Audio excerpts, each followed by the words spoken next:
Okay, what are you doing? It's hot in here. Oh, so quick demonstration. Yeah, where are you going to do that? Quick demonstration. Oh, let the sun in. Blind the camera. So occasionally I like to go to the grocery store and get these Mexican Coca-Colas, 1 liter Coca-Colas.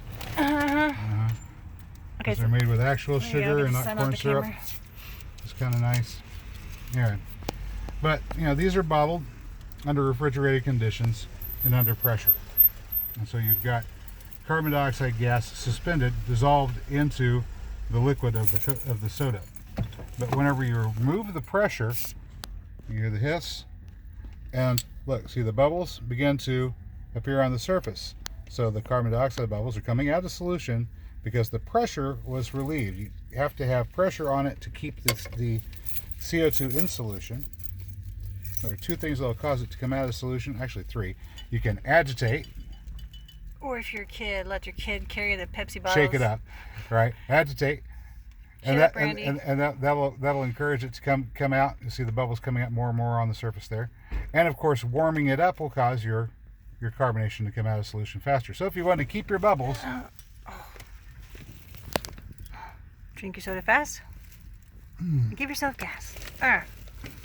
You put your lid back on, keep the pressure up, and then put it back in the refrigerator, and you'll keep your bubbles longer.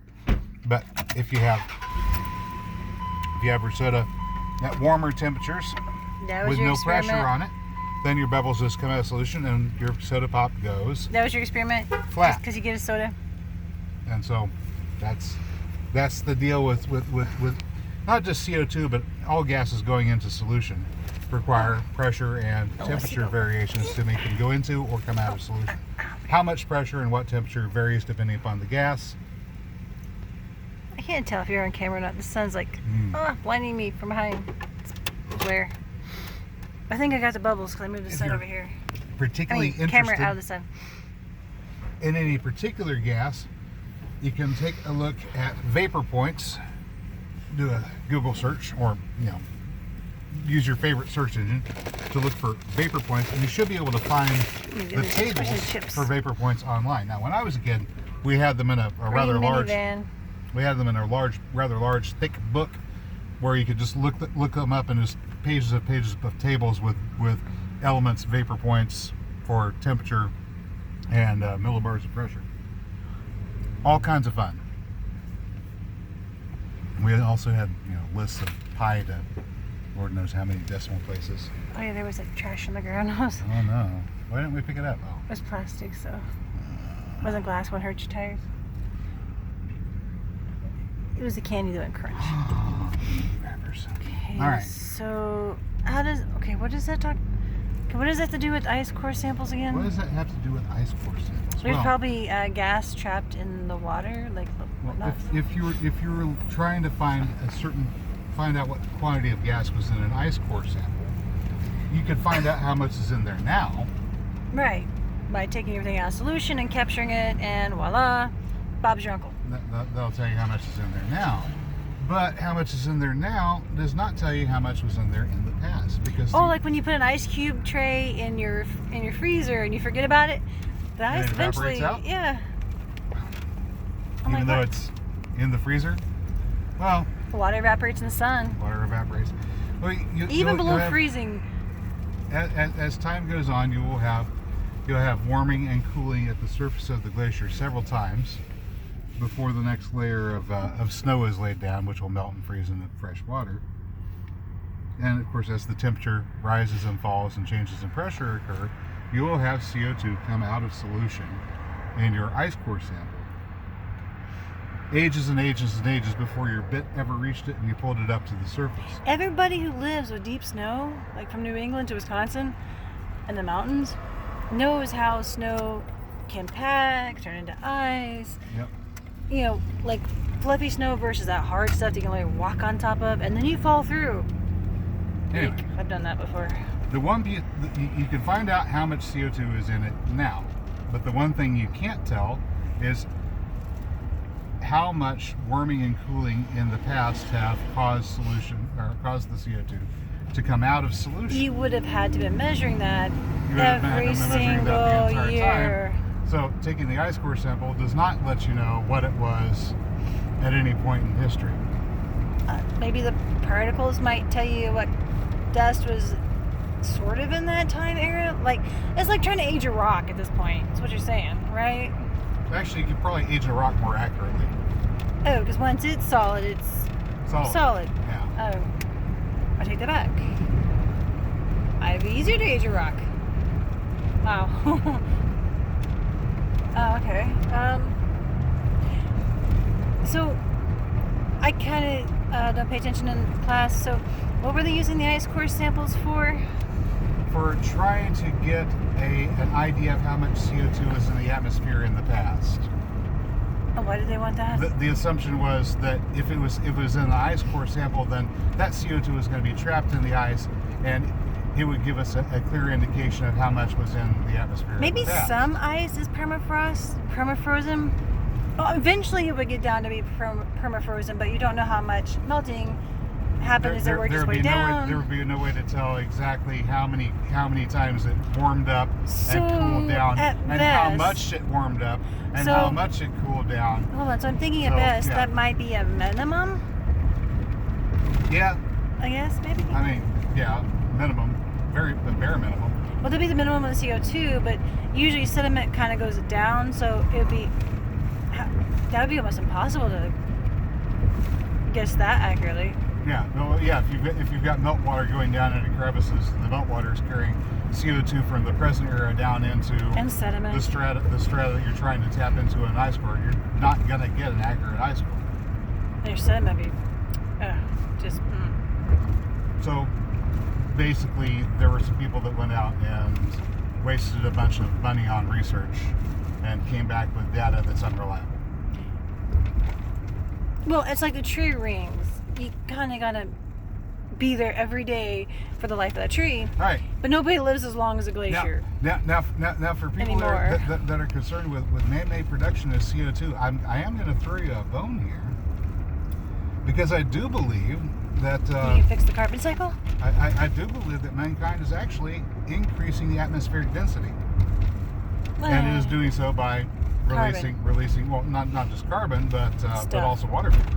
Oh yeah. I mean, particularly exhaust pipes. If you're burning petroleum fuel.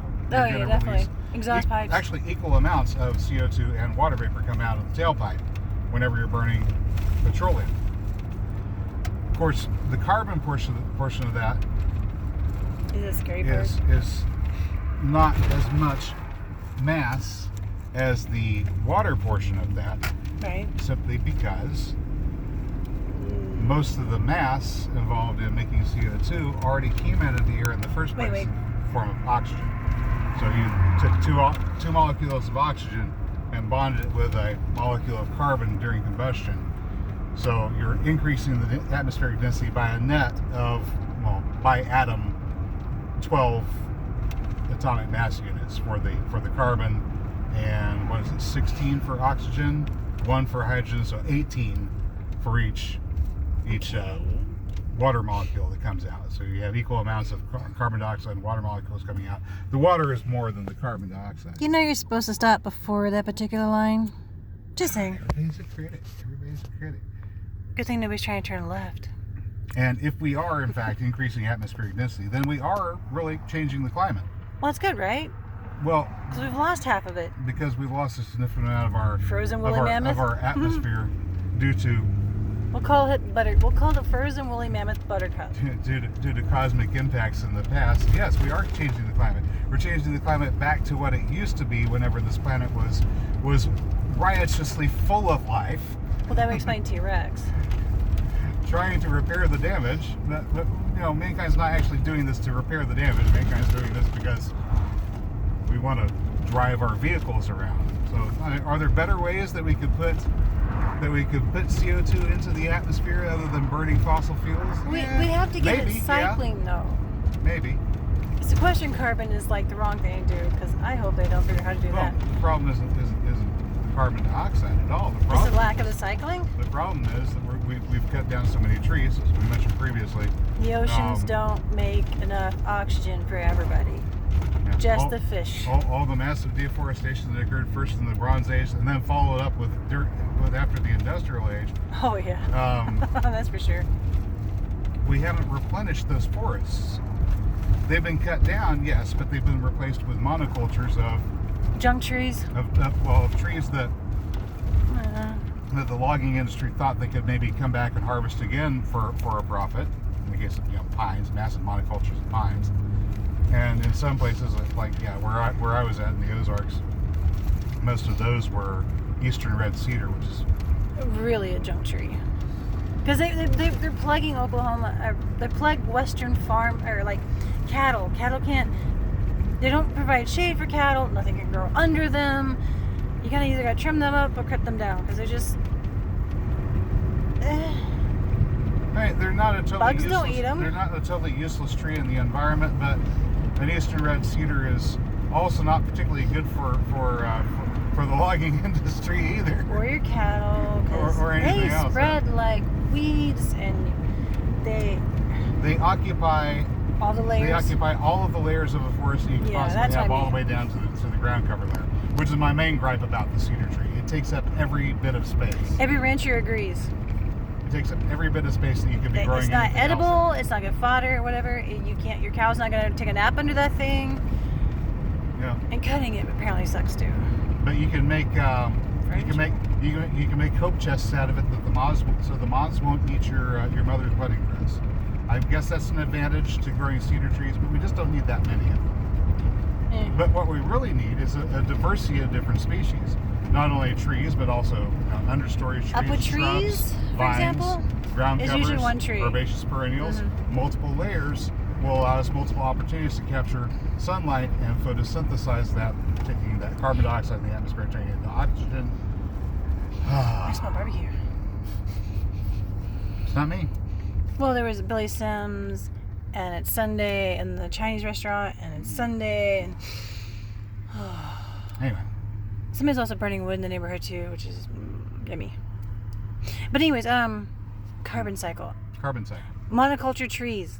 Upwood trees is usually some pine trees. Monoculture trees or monoculture annual crops, even worse. I mean, monoculture trees is bad enough, but monoculture annual crops not only presents one layer to photosynthesize with, which is grossly inefficient for energy capture, for carbon cycling, and food production, or energy production if you wanted to produce energy. Not only is it grossly inefficient for all of these things, but the process of growing an annual crop takes more out of the soil than it puts into the soil. This has to be replaced by artificial inputs. The artificial inputs have to be applied by heavy machinery. First they were over fertilizing. Has to be supplied by the supply chain for producing fuels, so on and so on. It becomes a big mess. Not to mention, we start running into problems like, where are we going to get phosphorus. The fertilizer? Is it phosphorus?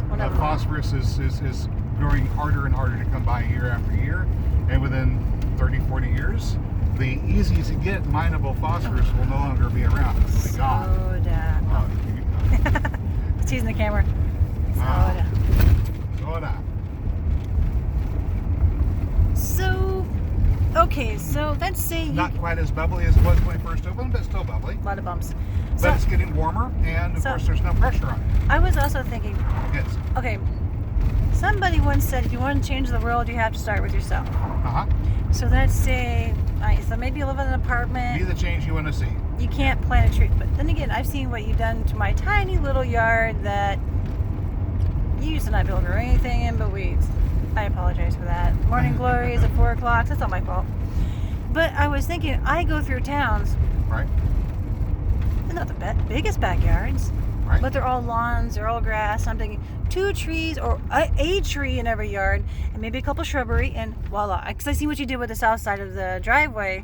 And if anybody goes back into my videos or your videos where we're discussing layers. Right. Yeah, whenever you're growing a lawn, you only have the one, and grass is not really a great. It's not really a great source of oxygen. Well, not also a whole lot of good quality photosynthesis. Lawns used to include not just grass, but clover, and then they got rid of clover, unfortunately. Yeah. How did clover become a weed? I love clover. That occurred whenever the first broadleaf herbicides came out. Oh. And I'm not going to mention the name of the company that put them out because I don't want them to get angry with me. But It's my channel. There's, What are they going to do, sue us? Yeah, possibly. The joke's on them. There was a company that was involved with lawn maintenance, lawn Tell me care. that door's not wide open. And something's The moved door's in there. not wide open. Something's See? moved in there. I told you. Something's moved in there, I'm just saying. All right. So this particular company was involved with lawn health and lawn maintenance. They used to produce, and still do produce, seed mixes. And once upon a time, those seed mixes contained clover, because clover forms associations with bacteria in the soil, take nitrogen out of the air, and create fertilizer out of it, right there on So the you'd spot. have a really green lawn if you put clover in the it. clover, about 5% in the mix, was good for keeping your nice and green and healthy. But the same company developed a broadleaf herbicide to get rid of some other weeds, and then they discovered, oh, it kills off the clover too. And so instead of going, oops, we made a mistake, They went all in.